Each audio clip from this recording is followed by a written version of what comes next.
உங்களுடைய நப்சு, உங்களுடைய ரூஹ் மற்றும் உங்களுடைய நப்சு ரெண்டு நல்லா இருந்துச்சுன்னா எப்படி? உங்களுடைய அறிவின் மூலமாக, உங்களுடைய கல்வின் மூலமாக. நப்ச கவனிக்கணும்னா, ரூஹ கவனிக்கணும், உங்களுக்கு கல்பு பார்த்துக்கணும். எப்படி? அறிவு, அறிவு, அக்கல், அக்கல், காக்னேஷன், ஜட்ஜ்மெண்ட். இந்த ஜட்ஜ்மெண்ட் தான் பிலாசபி. இதை வச்சுதான் நம்மளுடைய நடத்தையை சரி செய்யணும்.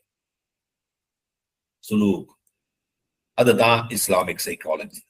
நம்ம நப்சு ரூ சரியாகணும்னா நம்ம கல்பு சரியாகணும். கல்பு சரியாகத்தான் நம்மளுடைய எண்ணம் சரியாகும், நம்மளுடைய எமோஷன் சரியாகும். நம்மளுடைய எமோஷன்ஸோ நம்மளுடைய எண்ணமோ சரியாச்சுன்னா, உணர்ச்சியும் எண்ணமும் சரியாச்சுன்னா நமக்கு ஆகுமெண்டட் தாட்டு, அது ஆகுமெண்டட் தாட்டுக்கு முடியாத idea, the process, the process. இத ஆங்கிலத்தில் சொல்லணும்னா ஆட்டிடியூட். எல்லா இடத்துலயும் உங்களுடைய அணுகுமுறையை மாத்திக்கணும், உங்களுடைய அப்ரோச்சை மாத்திக்கணும், உங்களுடைய முறையை நீங்க மாத்திக்கணும்.